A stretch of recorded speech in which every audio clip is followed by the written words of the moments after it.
Mari kita akan bersama-sama pada pagi hari ini merenungkan tentang doa Asa. Doa Asa, kalau kita akan membaca seluruh perikop Alkitab nggak akan selesai ya. Karena Asa, kehidupan Asa akan dilihat dari 2 Tawarik, mulai dari 2 Tawarik 14, 2 Tawarik 15, bahkan 2 Tawarik 16. Hari ini kita akan soroti terlebih dahulu, yaitu 2 Tawarik 14 ayat 11, yaitu tentang doa Asa. Mari kita akan melihat dan membaca bersama-sama 2 Tawarik pasal yang ke-14 ayat yang ke-11. 2, 3. Kemudian Asa berseru kepada Tuhan Allahnya, "Ya Tuhan, selain daripada Engkau, tidak ada yang dapat menolong yang lemah terhadap yang kuat. Tolonglah kami ya Tuhan, Allah kami. Karena kepadamu-lah kami bersandar. Dan dengan nama-Mu kami maju melawan pasukan yang besar jumlahnya ini. Ya Tuhan, Engkau Allah kami. Jangan biarkan seorang manusia mempunyai kekuatan untuk melawan Engkau." Saudara, ada seekor beruang kecil berlari-lari dengan ketakutan. Gak taunya apa? Ada seekor singa sedang mengejarnya. Kita bisa bayangkan ketakutan dari beruang kecil ini. Jarak mereka kian dekat. Dan si beruang terpojok. Ia pun mundur ketakutan. Sedangkan singa maju mau menelannya. Tapi yang terjadi tiba-tiba, singa itu menghentikan langkahnya. Lalu berbalik dan lari meninggalkan mangsanya. Loh, mengapa saudara? Karena rupanya pada saat kritis itu, induk beruang berdiri mengaum di sisi anaknya. Maka selamatlah si beruang kecil karena singa gede itu tadi pergi meninggalkannya. Hari ini cerita kita adalah tentang Asa. Saya juga katakan Asa ini hebat. Asa itu adalah Raja Yehuda ketiga. Ia adalah buyut Raja Salomo. Bayangkan Asa memerintah selama 41 tahun. Dan ia melakukan apa yang baik, apa yang benar di mata Tuhan. Inilah yang saya katakan hebat banget. Karena itu saudara-saudara, kehidupan Raja Asa akan saya kategorikan di dalam 3 tahap. Tahap yang pertama itu dicatat di dalam 2 Tawarik 14. Itulah 10 tahun pertama Asa menjadi raja. Jadi tahun pertama, kedua, ketiga, terus sampai tahun ke-10. 10 tahun Raja Asa memerintah. Dia adalah seorang raja yang hebat. Dia adalah seorang raja pemberani. Ia tidak takut apapun kecuali kepada Allah. Ia sangat tekun dalam melakukan apa yang baik di mata Allah. Bahkan Asa yang menghancurkan mezbah-mezbah berhala dan bukit-bukit pengorbanan. Sampai-sampai neneknya Dewi yang bernama Maaka dicopot dari jabatannya sebagai ibu suri. Kenapa? Karena neneknya ini membuat patung Asyera untuk disembah. Asa gak mau, bahkan sampai neneknya pun diturunkan dari jabatannya. Dari sini kita tahu Asa adalah raja yang ciamik. Raja yang selalu mencari Allah dengan segenap hatinya. Dan saudara tahu apa dampaknya? Dampaknya saya juga katakan, wow, hebat. Cerita Raja Asa awalnya ini sangat hebat sekali. Maka karena dikatakan Asa memiliki hati yang takut akan Allah. Yang benar-benar mau hidup benar di hadapan Allah.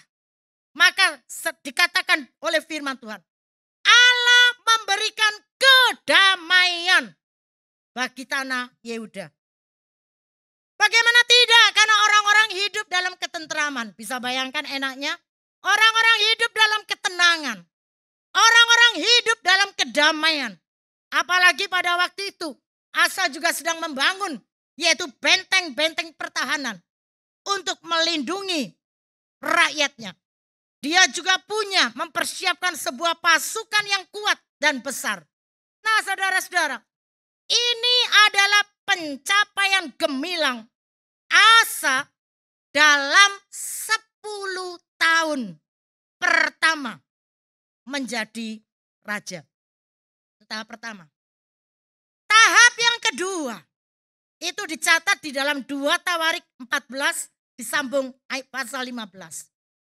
Ini merupakan tahun ke-11 sampai tahun ke-35.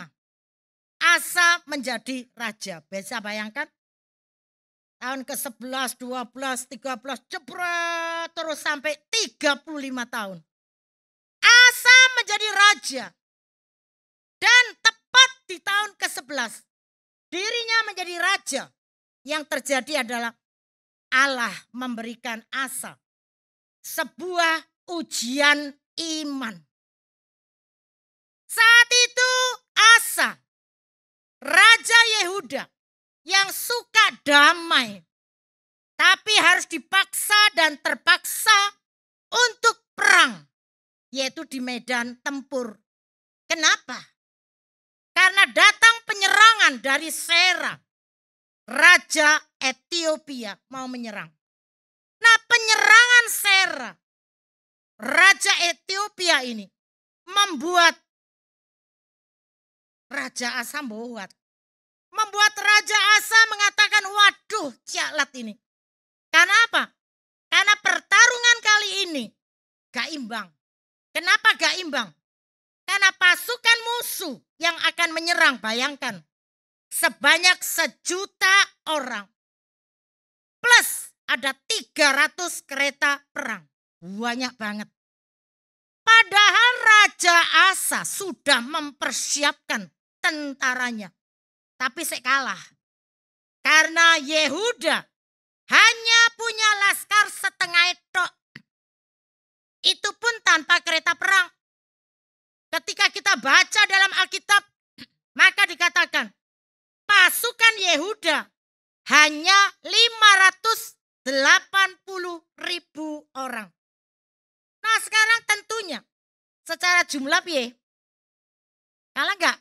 Mas Yopang. Kalah, separuh nih ya. Tidak seimbang.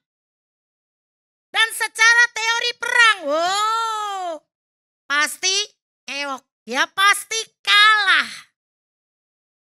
Asa ini sadar posisinya lemah.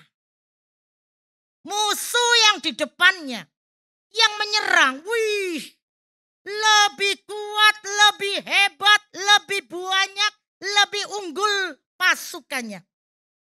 Tetapi sikap Raja Asa, ini yang perlu kita tanda petik. Luar biasa, sungguh tepat. Ia bukannya takut kebingungan. Ia bukannya lari tanpa harapan.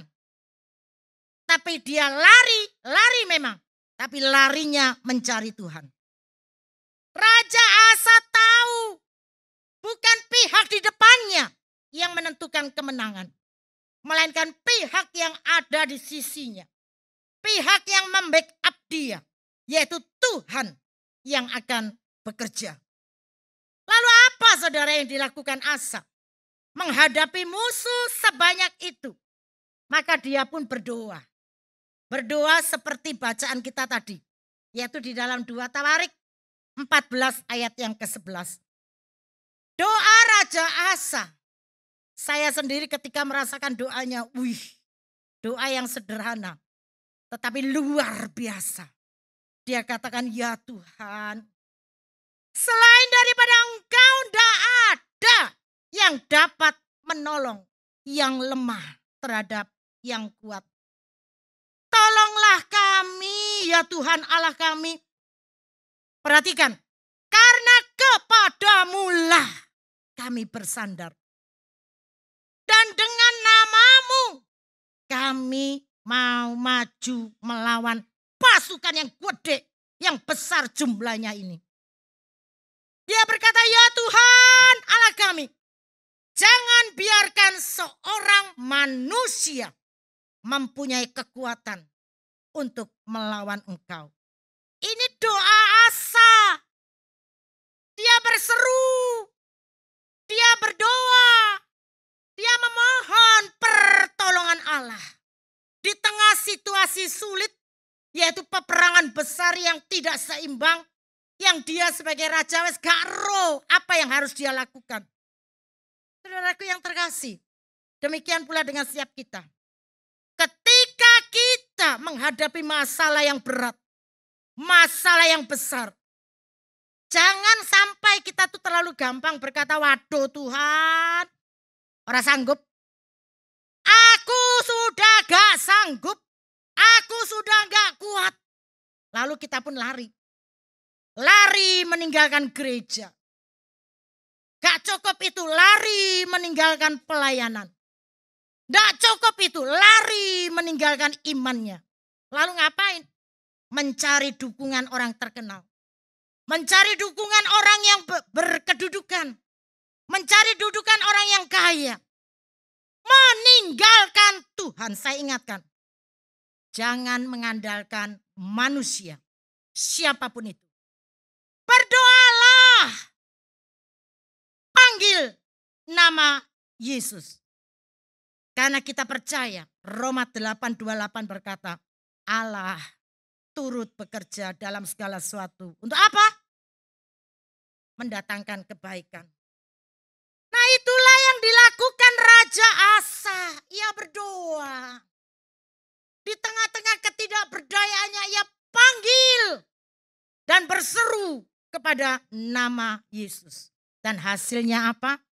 Saya lihat dahsyat sekali saudara. Tuhan sendiri yang berperang. Ini yang luar biasa kayak film gitu ya.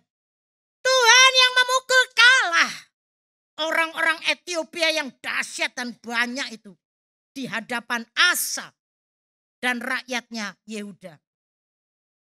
Allah memberikan orang-orang Yehuda sebuah kemenangan telak. Saya katakan ini luar biasa. Dan lihat, setelah melawan balik pasukan Ethiopia, yang terjadi dengan Asa adalah wow. Iman Asa kepada Allah melejit. Dia berkobar-kobar makin indah, makin bertumbuh ke tingkat yang lebih tinggi akan kerohaniannya. Bahkan ia membawa seluruh rakyat Yehuda bersama-sama mempersembahkan korban kepada Allah di Yerusalem. Dan mereka sampai bersumpah. Sumpahnya apa? Sumpahnya adalah untuk setia, untuk taat kepada Allah.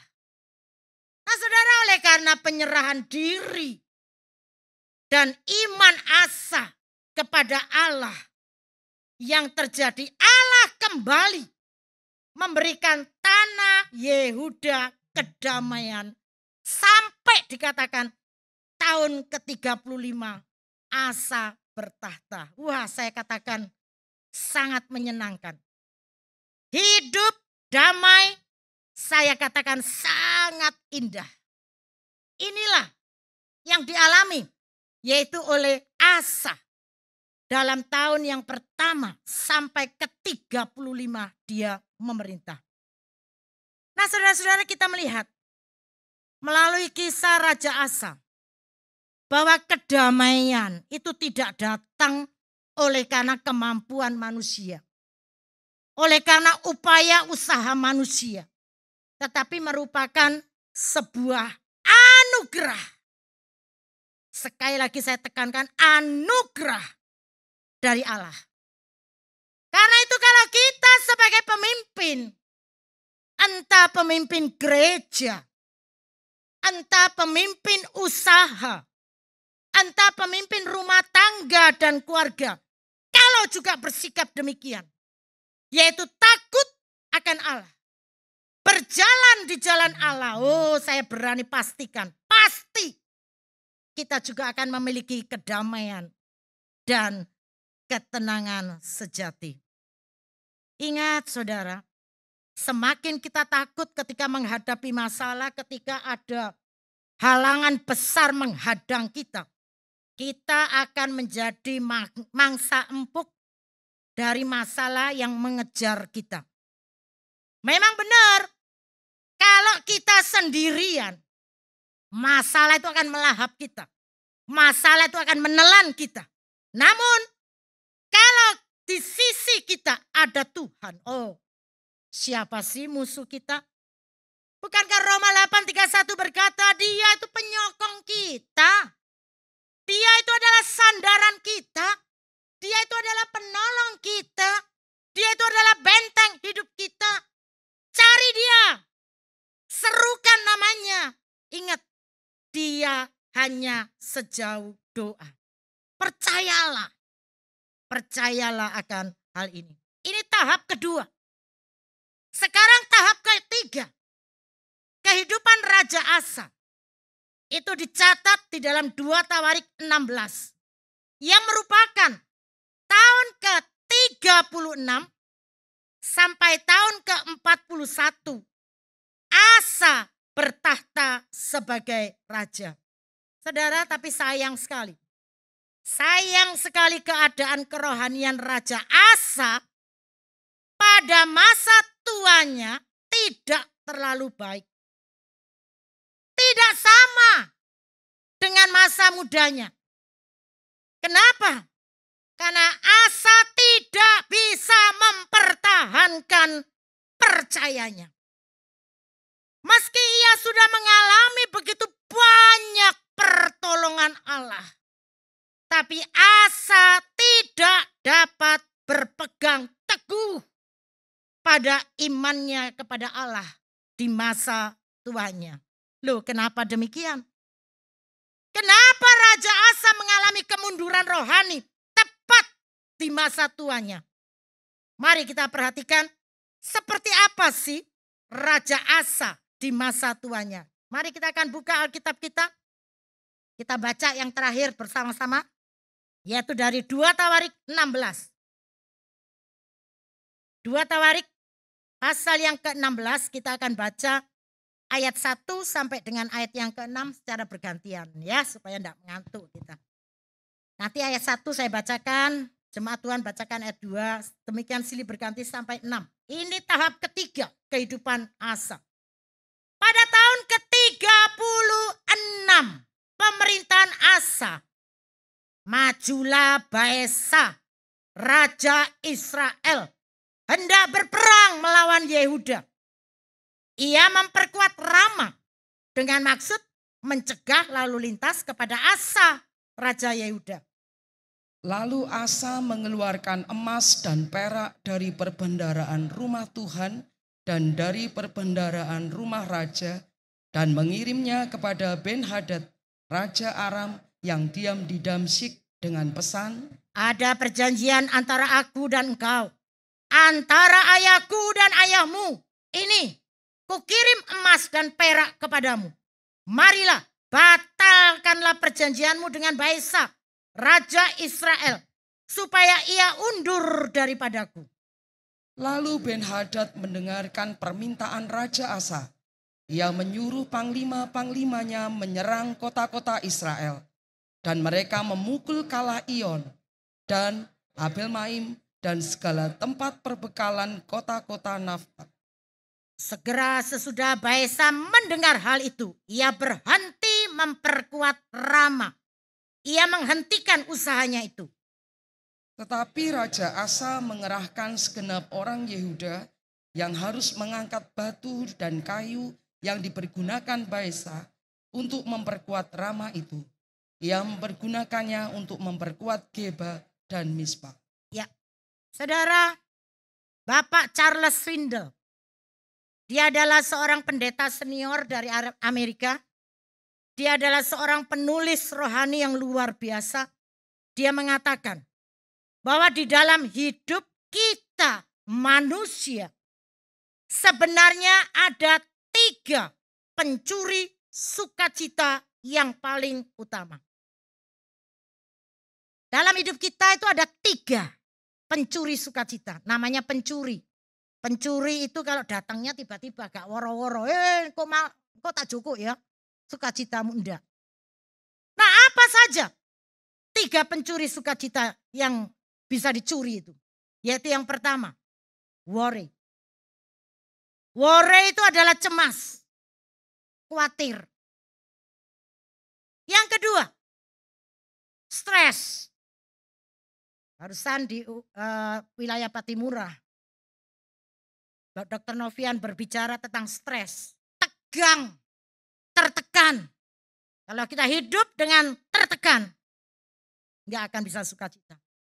Dan yang ketiga, fear, takut. Saudara cemas, tegang, takut. Ketiga hal ini seringkali menjadi berhasil merampas, yaitu sukacita dari diri kita. Dan menggantikannya dengan sebuah suasana hati yang tidak lagi ceria. Yang tidak bisa membuat kita happy. Yang tidak bisa membuat kita tenang dan bahagia. Itu sebabnya Bapak Swindoll mendefinisikan kekhawatiran. Itu sebagai kegelisahan yang berlebihan. Akan suatu hal yang mungkin terjadi atau mungkin tidak terjadi. Itulah kekhawatiran. Dan biasanya saya berani pastikan tidak terjadi. Tapi kita sudah kadung khawatir. Lalu tekanan batin atau stres. Itu diartikan sebagai ketegangan yang berlebihan. Terhadap situasi yang tidak dapat kita ubah. Yang tidak dapat kita kontrol. Padahal kita lupa. Kita punya Allah kok. Allah yang mampu mengatasi segalanya, betul? Kita lupa, tapi itulah manusia. Manusia seringkali suka ngatasi dewe. Kalau sudah bulet, ruwet, baru gero-gero bukannya cari Tuhan. Malah apa? Malah menyalahkan Tuhan. Ini cialatnya manusia. Dan yang ketiga fear atau ketakutan. Menurut Swindoll, ketakutan itu apa? Yaitu kecemasan yang sangat terhadap bahaya, terhadap kejahatan, terhadap penderitaan. Dan itu hanya akan memperbesar masalah kalau kita turuti. Karena itu kalau kita hidup di dalam fear, di dalam ketakutan, hancurlah sukacita kita. Hancurlah ketenangan dan juga kedamaian kita. Karena itulah Swindoll mengatakan bahwa untuk membentengi diri kita dari pencuri sukacita, kita itu harus memiliki satu keyakinan yang sama seperti yang dikatakan Rasul besar, Rasul Paulus dalam suratnya kepada jemaat di Filipi, yaitu dalam Filipi 1 ayat 6. Apa itu? Mari kita baca bersama-sama. Filipi 1 ayat 6, 2, 3. Akan hal ini aku yakin sepenuhnya.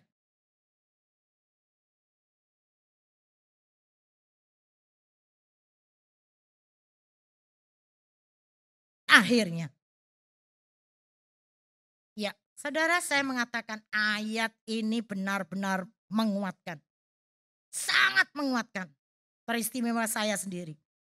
Saudara, mungkin ada yang berkata bahwa kita ini loh banyak menghadapi hal-hal yang di luar kemampuan kita. Tapi jangan pernah lupa. Jangan pernah lupa bahwa tidak ada yang mustahil bagi Tuhan. Karena itu saudara, apapun yang membuat saudara khawatir, tertekan, dan ketakutan, tidak dapat menghalangi Allah untuk terus bekerja dalam hidup saudara. Kita itu harus dapat hidup dengan keyakinan bahwa dialah yang mengatur segalanya. Karena itu kita dapat memasrahkan segalanya kepadanya. Nah, kita harus selalu bentengi diri dari yang namanya pencurian sukacita itu. Dengan cara bagaimana? Yaitu kita harus selalu memperbaharui keyakinan saudara kepada Allah. Kapan? Setiap pagi. Setiap pagi, setiap hari. Kenapa saya katakan pagi? Pagi itu yang membuka seluruh kehidupan kita sepanjang hari itu. Karena itu setiap hari lakukan selalu pemulihan. Lalu tenangkan hatimu dan bersukacitalah. Jangan pernah berhenti untuk memohon, oh Tuhan, tolonglah aku. Jangan hidup dengan keakuan kita. Jangan hidup dengan kesombongan kita yang berani berkata, iso aku menjalani kehidupanku dewi. Saudara, ada banyak orang yang mengawali hidupnya itu dengan sangat baik dan sukses. Benar-benar membangun imannya untuk percaya kepada Tuhan dengan ketaatan yang baik. Tapi sayang sekali, pencuri-pencuri sukacita kemudian datang lalu menghimpit iman dari setiap sisi. Sehingga akhirnya kita kehilangan yang namanya sukacita tadi. Alkitab itu berisikan banyak contoh yang seperti ini saudara. Mengawali dengan baik. Sayangnya menutup akhir hidup kisahnya dengan tragis. Bukankah Asa juga demikian? Memulai dengan manis. Lihat tahap 1 kehidupannya. Tahap kedua kehidupannya, imannya dahsyat. Imannya luar biasa. Tapi kemudian di dalam tahap yang ketiga ini, dia digerogoti pencuri sukacita. Sehingga akhirnya dia jatuh karena kebodohannya sendiri. Ketika masalah muncul lihat aja Asa. Raja ini mulai kehilangan sukacitanya. Dia mengalami worry, cemas, khawatir. Dia mengalami stres, tegang, tertekan. Dan dia mengalami fear, takut. Bayangkan, Asa cemas, tegang, takut menghadapi tekanan dari Raja Israel yaitu Baesa. Nah disinilah kesalahan terbesar Raja Asa. Ia tidak mengandalkan Tuhan untuk mengatasi rasa takutnya menghadapi peperangan dengan Raja Baesa. Tetapi malah memilih untuk meminta pertolongan dan menyandarkan dirinya yaitu kepada Raja Aram. Asa lebih percaya kepada Raja Aram ketimbang meminta pertolongan kepada Tuhan. Dan yang lebih parah, ia bahkan berani mengambil apa yang menjadi perbendaharaan rumah Tuhan untuk diberikan sebagai upeti buat Raja Aram. Saudara, kalau tadi dalam ayat yang kedua, 2 Tawarik 16 ayat 2 dikatakan, lalu Asa bagaimana? Mengeluarkan emas dan perak dari mana? Perbendaharaan rumah Tuhan, cek wani. Lalu, dan dari perbendaharaan rumah siapa? Raja punyanya dia. Dan mengirimnya kepada siapa? Ben-Hadad. Ben-Hadad itu Raja Aram. Yang diam di mana? Di Damsyik. Saudara, ini adalah sebuah pelanggaran gede. Fatal di mata Tuhan. Karena itulah akhirnya seorang pelihat. Seorang pelihat ini bukan dukun ya. Seorang pelihat yaitu Nabi Allah. Yang bernama Hanani. Kemudian datang menegurnya. Datang mengingatkannya. Tapi sayang, Asa mudeki. Asa tidak langsung mau memperbaiki kesalahannya. Asa malah menutup telinga terhadap teguran Allah yang disampaikan melalui Hanani, sang Nabi Allah. Malahan Asa gak punya rasa wedi. Nabi itu dijebloskannya, yaitu ke dalam penjara. Ini saya katakan ciaklat saudara. Raja Asa lupa bahwa Allah telah memberikan kemenangan kepadanya saat dia menghadapi ancaman gede dari tentara Ethiopia dan sekutunya yang jumlah pasukannya jauh lebih besar dari pasukan Israel. Lah kok sekarang mau diserang Baesa, lah kok takut duluan. Bahkan lupa dengan Allah. Sehingga tidak bersandar kepada Allah. Ini Wesyen, saudara, hati-hati. Asa kehilangan iman setelah mempertahankan iman selama 35 tahun. Saya katakan ini merupakan kesalahan konyol yang hanya dilakukan oleh orang-orang bodoh yang tidak mau belajar dari pengalaman. Kemudian bisa jadi karena makin tua, Asa gak gampang dinasehati. Asa gak gampang ditegur. Loh, ini juga kesalahan yang konyol, saudara. Maka itu dalam ayat 7. 2 Tawarik 16 katakan bagaimana? Yuk kita akan baca bersama-sama. 2 Tawarik 16 ayat yang ke-7. 2, 3. Datanglah Hanani, pelihat itu, kepada Asa, Raja Yehuda. Katanya kepadanya, karena engkau bersandar kepada Raja Aram dan tidak bersandar kepada Tuhan Allahmu. Oleh karena itu bagaimana? Terluputlah tentara Raja Aram dari ayat 9. Karena mata Tuhan menjelajah seluruh bumi. Untuk apa?